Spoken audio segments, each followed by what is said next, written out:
नमस्कार, जनतंत्र टीवी में आप सभी का बहुत स्वागत है। मैं गरिमा श्रीवास्तव आपके साथ। बुलेटिन की शुरुआत करेंगे इस वक्त की बड़ी खबर से, जहां यूके SSSC पेपर लीक मामले में एसआईटी की कार्रवाई तेज हो गई है। एसआईटी की टीम आरोपी खालिद के सुल्तानपुर स्थित घर पहुंची। टीम ने घर के अंदर जाकर बारीकी से पूछताछ और जांच पड़ताल की है। एसआईटी अधिकारियों ने खालिद के परिजनों से भी सवाल जवाब किए और घर में कुछ अहम दस्तावेजों की भी पड़ताल की गई। जांच टीम ये जानने की कोशिश कर रही है कि पेपर वायरल मामले में खालिद ने घर से किन किन गतिविधियों को अंजाम दिया था और उसके संपर्क किन किन लोगों से थे। जांच में कई अहम खुलासे हो सकते हैं।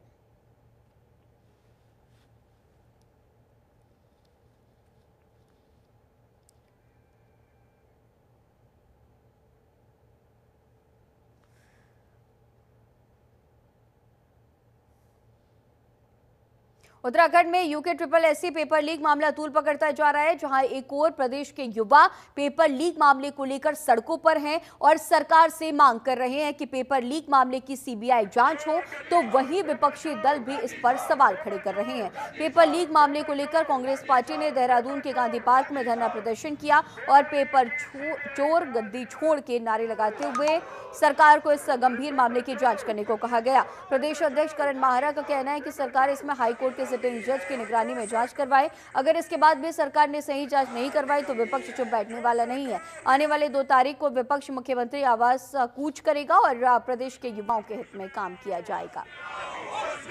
पिछले पेपर लीक हुआ, एक ऐसा व्यक्ति जो बीजेपी का जिला पंचायत सदस्य रहा है और पहले भी 13 महीने की जेल काट के आया है, उसका नाम दोबारा आता है। कांग्रेस के तमाम संगठनों ने सोमवार के दिन पूरे प्रदेशव्यापी कार्यक्रम दिए और हर जिला मुख्यालय में हम लोगों ने कार्यक्रम किए। आज फिर से पूरे प्रदेश में हम लोग कार्यक्रम कर रहे हैं और डिमांड यह है कि पेपर चोर गद्दी छोड़, और हम मांग कर रहे हैं कि हाईकोर्ट के सिटिंग जज की देखरेख में सीबीआई की जांच बैठे, ताकि इसमें बड़े लोग पकड़े जाएं और दूध का दूध पानी का पानी हो। हाकम सिंह का हाकम कौन? क्योंकि जिस इंस्टीट्यूट से पेपर लीक हुआ है वो बीजेपी के आईटी सेल का मेंबर है और उसके सभी बड़े मंत्रियों के साथ फोटोग्राफ्स हैं और एक बार नहीं कई बार हैं। और एक फर्जी तरीके से कुछ स्टूडेंट्स को देहरादून लाया गया, उनसे मुख्यमंत्री को मिलवाया गया और ये कहा गया कि इसको पेपर जो है अपने बड़े बेहतरीन ढंग से किया है। एक तरफ सरकार कहती है कि साहब ये नकल है, लीक नहीं है, दूसरी तरफ पुलिस कर्मियों को, कुछ अधिकारियों को सस्पेंड भी करती है। तो ये क्या है? बघोली जी कुछ और बोलते हैं, पुष्कर धामी कुछ और बोलते हैं। चल क्या रहा है स्टेट में? और मैं बता रहा हूँ, इसमें बड़ा मगरमच्छ के साथ साथ एक बड़ी मछली भी फंसने वाली है। और वहीं देहरादून में पेपर लीक मामले के बाद प्रदर्शन कर रहे युवाओं से जिलाधिकारी सविन बंसल और एसएसपी अजय सिंह ने मुलाकात कर उन्हें समझाने का प्रयास किया, लेकिन आंदोलन कर रहे युवाओं ने जिलाधिकारी के प्रस्ताव को ठुकरा दिया है। वहीं मीडिया से बातचीत करते हुए जिलाधिकारी ने कहा कि छात्र छात्राओं का भविष्य हमारे लिए प्राथमिकता है और राज्य सरकार युवाओं के करियर को लेकर बेहद संवेदनशील है। उन्होंने ये भी बताया है कि पिछले 3 से 4 सालों में 25,000 से अधिक पारदर्शी भर्तियां हुई हैं, जो सरकार की ईमानदार मंशा का प्रतीक है। डीएम ने कहा कि विरोधी ताकतों के खिलाफ सख्त कानून लागू किया गया और किसी भी इनपुट पर कड़ा एक्शन लिया जाएगा। उन्होंने युवाओं को आश्वस्त किया है कि जांच का दायरा पूरे प्रदेश के हर सेंटर तक बढ़ा दिया गया है और एक विशेष एसआईटी गठित कर कार्रवाई तेज कर दी गई है। ये हमारे जितने भी छात्र छात्राएं हैं, ये हमारे ही आमजन हैं और हमारी प्रशासन, राज्य सरकार, ऑनरेबल सीएम जो यूथ है, यूथ के करियर को लेकर बहुत संवेदनशील है। अभी पिछले 3 साल में, 4 साल में हमारी 25,000 भर्तियां हुई हैं विभिन्न विभागों में और सभी पारदर्शी हुई हैं। ये इसका प्रतीक है कि जो गवर्नमेंट है वो हर मीन्स एम्प्लॉय कर रही है कि फ्री एंड फेयर वे में उनके करियर को अंजाम दिया जाए। सेकेंडली जो हमारा नकल विरोधी कानून बना है वो इतना डेटरेंट है कि Uttarakhand has emerged as the first state कि जिसने बियॉन्ड हमारे एग्जिस्टेंट प्रोविजंस ऑफ लॉ एक स्पेशल लॉ क्रिएट किया है और इस तरह के कोई भी इनपुट्स आते हैं तो वो यूज़ किया जाएगा अवश्य रूप से इस कुप्रथा को डेटर करने के लिए।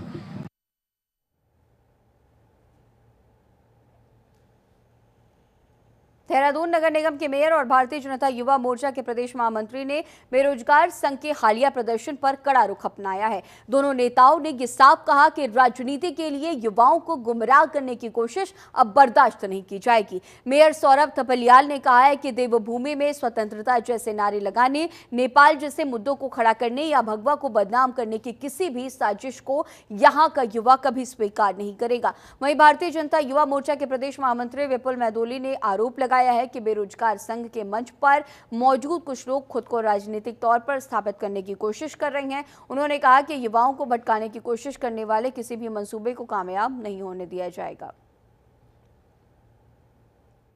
देखिए, देवभूमि के अंदर अगर इस प्रकार के नारे लगते हैं कि हमको चाहिए आज़ादी, और या इस प्रकार का वो होता है कि हम जो है उत्तराखंड को नेपाल बना देंगे, जैसे नेपाल में कुछ सर्कमस्टांसेस हुए, उस प्रकार से अगर ऐसा बोला जाता है और कहीं ना कहीं भगवे को अगर बदनाम करने की साजिश होती है, तो उसके खिलाफ जो यहाँ का युवा है, देवभूमि का युवा है, वो चुप नहीं बैठेगा।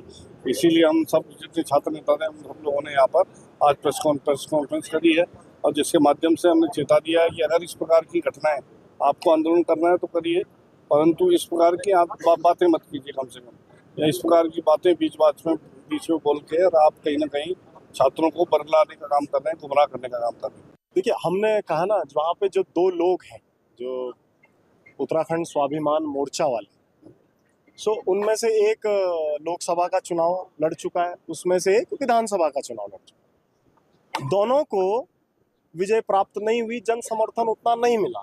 तो इन लोगों को हमेशा ये लगता है कि उत्तराखंड में कैसा हम एक विषय देखें कि जिसमें हम राजनीतिक माइलेज जिस विषय से ले सकें, लेकिन उनका ये सारे प्रयास जो है सब विफल रहेंगे, क्योंकि मुझे अपनी सरकार पर पूरा भरोसा है। इनसे जो SIT की हमने गठन किया है सरकार ने, उस पर पूरा भरोसा है। 1 महीना रुक जाइए, समय नहीं मांगा है, 30 दिन का समय मांगा है। 30 दिन के समय में सारे सत्य आपके सामने आ जाए।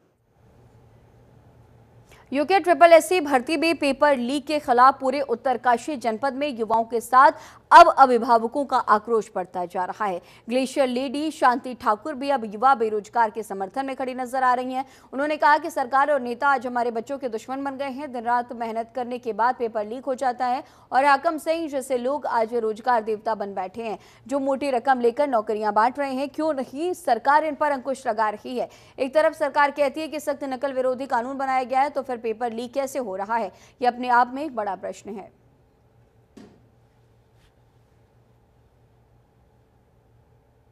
मैं माता रानी से ही प्रार्थना करती हूँ कि उत्तराखंड और पूरे देश में जो आज लोगों की जो भावना हो गई, जो हमारे नेता लोग हैं, वो आज हमारे बच्चों के दुश्मन आज बन गए, ये हमारे लिए बड़े दुख की बात है।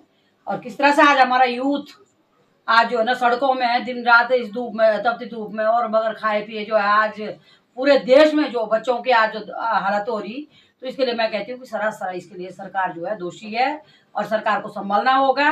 हमारे बच्चे, इसलिए हमने उत्तराखंड नहीं लड़ा था, इसलिए हमने जो उत्तराखंड में जो है ना गोली डंडे दिखाए थे। आज दुख इस बात को हो रहा है कि हमने उत्तराखंड बनाया था, तो ये ऐसा उत्तराखंड कि हमारे बच्चे सड़कों में इस तरह से जो है ना बर्बाद हुआ, इसलिए बनाया था उत्तराखंड कि हमारे बच्चों को रोजगार मिले, हमारे बच्चे जो है ना अच्छा अपनी नौकरी मिले। तो आज तो ये लग रहा है कि आज जो है, मैं कल अपने बेटे से बात करी, मैंने कहा बेटा पढ़ाई कर, क्या करना पढ़ाई कर, रोज जीवन भर जो है ना पेपर लीक ही होना है। तो एक तो मैं जो हमारा एक ये पेपर लीक का जो एक सिस्टम चल गया, क्यों एक हाकम सिंह ही रह गए पेपर लीक करवाने के लिए? ये आज जो सिस्टम हो गया, इसको सरकार में को है अंकुश लगाना होगा और सरकार इसमें सरासर दोषी है। खड़कोट में ही नहीं, पूरे उत्तराखंड में आज पूरे उत्तराखंड का युवा परेशान है, पीड़ित है। और ये जो बार बार भर्ती घोटाले उत्तराखंड में हो रहे हैं, उन सभी से आहत है। और बेरोजगारों के जो रोजगार पे डाका डालने का जो उत्तराखंड में काम चल रहा, और नकल रोधी कानून बनने के बाद भी अगर कुछ लोग ऐसा दुस्साहस कर रहे हैं, तो कहीं ना कहीं बेरोजगारों के साथ एक खिलवाड़ किया जा रहा है उनके भविष्य से। हम चाहते हैं कि जब तक दामी सरकार और मोदी सरकार उत्तराखंड के भर्ती घोटालों और इस पेपर लीक की CBI जांच नहीं करवाती है, तब तक उत्तराखंड का युवा चैन से नहीं बैठेगा। आज इस रैली के माध्यम से हमने ये बता दिया है कि दामी सरकार अभी भी समय रहते आप जो है तत्काल सीबीआई जांच की संस्तुति दें और उत्तराखंड की भर्ती घोटालों की सीबीआई जांच होनी चाहिए। केंद्र सरकार और उत्तराखंड की धामी सरकार द्वारा जीएसटी दरों में छूट दिए जाने पर रुड़की में बचत उत्सव का आयोजन किया गया। इस अवसर पर रुड़की विधायक, बीजेपी जिला अध्यक्ष और बीजेपी के वरिष्ठ पदाधिकारी उपस्थित रहे। कार्यक्रम का शुभारंभ सिविल लाइन बाजार से किया गया। विधायक में सभी व्यापारियों से उनके प्रतिष्ठानों पर जाकर मुलाकात की और सरकार के इस फैसले के बारे में व्यापारियों से बात भी की है। भाई खुश है, हमारे उपभोक्ता खुश है, जो लोग शॉपिंग कर रहे हैं वो बहुत खुश है। मोदी जी ने दिवाली से पहले ही दिवाली का बोनस सबको दे दिया है और आज मैं समझता हूँ कि पूरा देश खुश है और जो आने वाला त्यौहार है इसका डबल इसका एक ऊर्जा हो गई और डबल काम तो आरोप लगाने का है। जैसे जरूरत होगी, जैसे सरलीकरण होगा वैसे करेंगे और रिफॉर्म मिशन और चेंजेस तो हर चीज में आते हैं। प्रदेश के पूर्व मुख्यमंत्री और महाराष्ट्र के पूर्व राज्यपाल भगत सिंह कोश्यारी ने बद्रीनाथ मंदिर सिंह द्वार से स्की माउंटेनियरिंग एसोसिएशन द्वारा आयोजित मोटर बाइक चैलेंज प्रतियोगिता 2025 का शुभारंभ किया और साइकिल्स प्रतिभागियों को बद्री विशाल का ध्वज प्रदान कर माणा पास के लिए रवाना करवाया गया। इससे पहले पूर्व मुख्यमंत्री ने श्री बद्रीनाथ धाम स्थित माणा रोड के पास GMVN देवलोक परिसर में मोटर बाइकिंग इवेंट MBT प्रतिभागियों को भी संबोधित किया और कहा कि ऐसी प्रतियोगिताओं से जहां पर्यटन तीर्थाटन को बल मिलेगा, वहीं बॉर्डर टूरिज्म को भी बढ़ावा मिलेगा। उन्होंने प्रतियोगिता में शामिल सभी प्रतिभागियों का हौसला भी बढ़ाया है। संबोधन कार्यक्रम में विधायक और BKTC उपाध्यक्ष बतौर विशिष्ट अतिथि मौजूद रहे। नौजवानों ने, युवाओं ने, प्रदेश के युवाओं ने ये आज तक साइकिल से, मोटरसाइकिल से जाने का एक एडवेंचरस कार्यक्रम इसलिए कुछ वर्षों से शुरू किया है और ये माणा पास MTB एडवेंचरस है। ये बहुत ही हमारे लिए उत्साहवर्धक है और हमारे बच्चे और देश के विभिन्न भागों से आकर के लोग साइकिल और मोटरसाइकिल से माणा पास तक जाके अंतिम सीमा तक जा रहे हैं। इस प्रयास की जितनी प्रशंसा की जाए उतना कम है। मैं भगवान बद्रीनाथ से प्रार्थना करता हूँ कि हमारे युवा, हमारी युवतियाँ बढ़कर चढ़ करके न केवल माणा पास तक बल्कि और भी हमारा जितने चाहे यूपी पास हो, चाहे और भी पास है, उन सब तक इसी प्रकार के एडवेंचरस काम करें और हमारे जो प्राचीन बुजुर्ग हमारे नरेंद्र सिंह रावत जैसे लोग थे जो कपड़े भी सिल करके वहाँ तिब्बत का और मंगोलिया का नक्शा बना के लाए, ऐसे उदाहरण हमारे बच्चे प्रस्तुत करें। स्वागत है। चलिए आगे बढ़ेंगे। जहां हरिद्वार के जियापोता में फ्रूट जूस और पल्प बनाने वाली अवैध फैक्ट्री पकड़ी गई है। खाद्य सुरक्षा विभाग की छापेमारी में पाया गया है कि इस फैक्ट्री में सेब, लीची और कीवी का जूस और पल्प मानकों को ताक पर रखकर बनाया जा रहा था और मार्केट में सप्लाई भी हो रही थी। छापेमारी में मिले खराब क्वालिटी के 1,500 किलो से ज्यादा सेब और कीवी के पल्प को खाद्य सुरक्षा विभाग की टीम ने नष्ट कर दिया है। तो फिर उस पर रेड की और उसके आधार पे हमने वहाँ पाया कि काफ़ी वहाँ पे गंदगी थी और जो जूस बना रहे थे, पल्प बना रहे थे, फ्रूट से रिलेटेड था, जिसमें लीची का था, कीवी का था, गावा का था, काफ़ी उस मात्रा में था और जो कि रख रखाव सही नहीं था, जिसका रख रखाव सही होने के कारण मानव उपयोग हेतु सही नहीं लग रहा था। उसी को दृष्टिगत रखते हुए हमने 3 सैंपल जाँच के लिए भेजे और लगभग 1560 kg जो पल्प था, जो खराब प्रतीत हो रहा था, जिसमें दुर्गंध आ रही थी, उसको हमने मौके में नष्ट करा और जो यूनिट चल रही थी उसको अग्रिम आदेश तक हमने जो इसका निर्माण है टोटली बंद कर दिया गया। उसका निर्माण भी और स्टोरेज भी जो भी उस पर अग्रिम का आदेश तक उसको बंद कर दिया गया है। हरिद्वार पहुंचे हिंदूवादी नेता साध्वी प्राची ने जिलाधिकारी से मुलाकात कर जिले में अवैध मजारों को हटाने की मांग का ज्ञापन सौंपा है। साध्वी प्राची ने साफ कहा है कि CM धामी लगातार लैंड जिहाद पर सख्त कदम उठा रहे हैं और अब समय आ गया है कि हरिद्वार में भी अवैध कब्जों पर बुलडोजर चले। उन्होंने कहा कि सुमननगर क्षेत्र में टेहरी विस्थापितों की करीब 10 बीघा भूमि पर अवैध मजार बनाई गई है। साध्वी प्राची ने चेतावनी देते हुए कहा कि अगर इन पर तुरंत कार्रवाई नहीं हुई तो साधु संत सड़कों पर उतरकर बड़ा आंदोलन करेंगे और इसकी पूरी जिम्मेदारी प्रशासन की होगी। देखिए, आज मैंने हरिद्वार DM साहब को ज्ञापन दिया है। वो ज्ञापन इसलिए दिया है कि मुख्यमंत्री जी ने भी कहा है अवैध बुलडोजर चलेगा अवैध मदरसे हो या अवैध मजारे हो, इन पर जल्दी से जल्दी बुलडोजर चलना चाहिए। मैंने सुमन नगर हरिद्वार के अंदर एक 12 बीघे जमीन, सरकारी जमीन है, और उस पर अवैध मजार है, बड़ी मजार बनी हुई है, वो जल्दी से जल्दी हटनी चाहिए। अवैध मजार नहीं रुकनी चाहिए, वो भी हरिद्वार में। थाना कनकल के क्षेत्र जगजीतपुर से सटी हनुमंतपुरम कॉलोनी में नाले पर हुए अतिक्रमण निवासियों में गहरा आक्रोश है। लोगों का आरोप है कि नाले को अतिक्रमण मुक्त न किए जाने से बरसात में जल भराव की समस्या और गंभीर हो सकती है। इसके चलते स्थानीय नागरिकों को भारी नुकसान का भी सामना करना पड़ेगा। स्थानीय नागरिकों का ये भी कहना है कि अगर प्रशासन द्वारा नाले पर हुए अतिक्रमण को नहीं हटाया जाता है तो पानी का बहाव रुक जाएगा और बरसात के दिनों में घरों तक पानी घुसने का खतरा और बढ़ जाएगा। नाले का विरोध बहुत जोर से चल रहा है। काफी वर्ष पुराना नाला है, कम से कम 150-200 साल पुराना नाला है ये। हमारे बड़े भी बताते हैं, हमारे बाबा जी भी बताते हैं, सब बताते हैं। तो इस नाले की लड़ाई इस तरह से लड़ी जा रही है भाई। तो जैसे कि मैं आपको बताऊं, ये नाला कम से कम 20 फुट का नाला था और वो लोग कहते हैं कि ये कागजों में नहीं है। हमारा उनसे ये कहना है, अगर ये कागजों में नहीं है तो यहाँ पे पुलिया क्यों बनाई गई? और आप जहाँ तक शायद आप मेरे से बड़े हो, आप जानते भी होंगे, अगर कोई नाला वहाँ से निकल रहा है, अगर नाले के अनुकूल वो पुलिया बनाई जाती है तो नाला भी शायद उतना ही बड़ा होना चाहिए। तो सरकार मेरे ख्याल से 20 फुट के नाले को कब्जा के 5 फुट का करा जा रहा है। आप उनकी बाउंड्री भी देख सकते हैं जिसमें कि वो फ्लैट बना रहे हैं। बिल्कुल नाले का जो पुलिया है उसकी सिधाई में उन्होंने वो बाउंड्री की हुई है।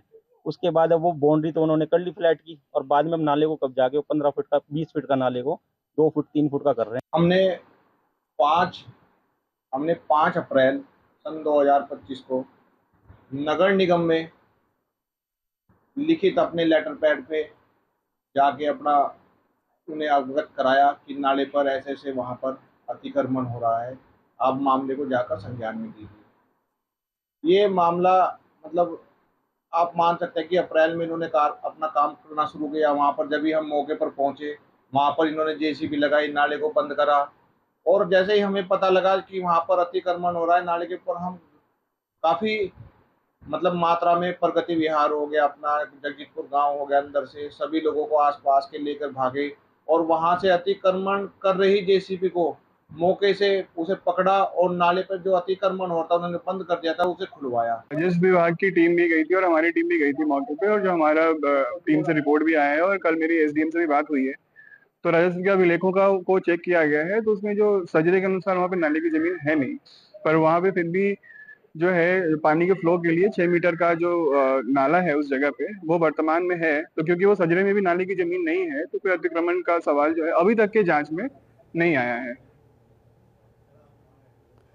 और रुड़की के सिविल लाइन कोतवाली क्षेत्र के प्रशासनिक भवन में यूपी सिंचाई विभाग के एक कर्मचारी ने फांसी लगाकर आत्महत्या कर ली।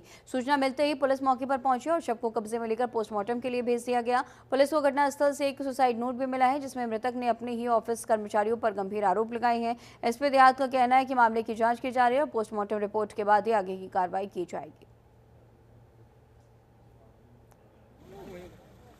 कल सिंचाई कॉलोनी में एक जो सिंचाई विभाग में कोई कार्यरत कर्मी थे जिनकी उम्र करीब 59 साल के आसपास बताई जा रही है, उन्होंने सुसाइड किया है जो तथ्य मिले। बाकी सुसाइड का क्या कारण था, एक सुसाइड नोट की भी बात वहाँ पर आ रही है। उन तथ्यों की पड़ताल करेंगे। पड़ताल के बाद जो आगे परिजनों के द्वारा जो तथ्य दिए जाएंगे और जो फैक्ट हमें मिलेंगे उसके हिसाब से आगे लीगल कार्रवाई की जाएगी। अल्मोड़ा के एसएसजे कैंपस में छात्र संघ चुनाव के लिए मतदान शुरू हो गया है। अध्यक्ष महासचिव सहित 6 पदों के लिए 12 प्रत्याशी मैदान में हैं। 5000 स्टूडेंट्स अपने मतों का प्रयोग करेंगे। अखिल विद्यार्थी परिषद और एनएसयूआई के बीच सीधा मुकाबला है। पुलिस ने सुरक्षा के पुख्ता इंतजाम किए हैं। सोवन सिंह जीना परिसर अल्मोड़ा में छात्र संघ चुनाव गतिमान है। विद्यार्थी बढ़ चढ़ के इसमें अपनी भागीदारी निभा रहे हैं। उपाध्यक्ष का निर्विरोध चुनाव हो चुका है, बाकी पदों पर चुनाव है और हमें उम्मीद है कि छात्र अधिकाधिक संख्या में इसमें भागीदारी करेंगे और हमारे अधिष्ठाता छात्र कल्याण बोर्ड, कुलानुशासक बोर्ड तथा परिसर निदेशक, हमारा पुलिस प्रशासन, जिला प्रशासन सब इस चुनाव में सहयोग दे रहे हैं और सभी बड़े उत्साहित हैं। और इस बुलेटिन में फिलहाल इतना ही। खबरों का सिलसिला लगातार जारी रहेगा। बने रहिए जनतंत्र टीवी के साथ। नमस्कार।